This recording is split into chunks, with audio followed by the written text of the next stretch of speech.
Bonjour, donc une petite activité préparatoire à la première lecture analytique du roman. Il s'agit du premier combat qui figure dans Yvain le Chevalier au Lion.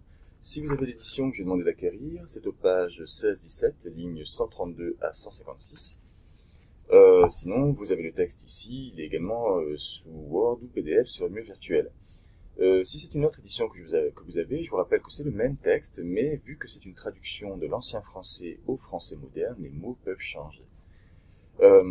Calogrenant va raconter cette aventure à la demande de la reine Guenièvre, à la cour du roi Arthur, réunie à Carduel, cela nous est indiqué au début du roman.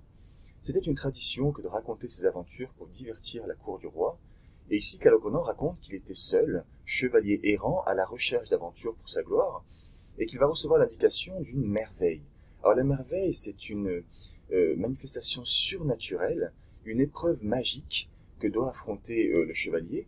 Ici, il s'agit d'une fontaine. Si l'on verse l'eau de la fontaine sur le perron, sur la pierre qui est au-dessus, cela provoque une tempête terrible, suivie d'un fantastique concert d'oiseaux posés sur l'arbre au-dessus de la fontaine.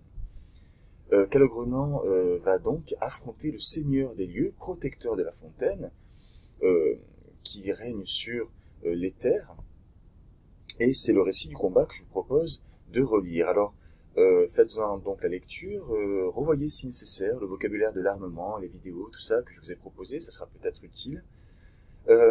Et recherchez donc les 3 étapes que l'on peut distinguer dans le déroulement de ce combat.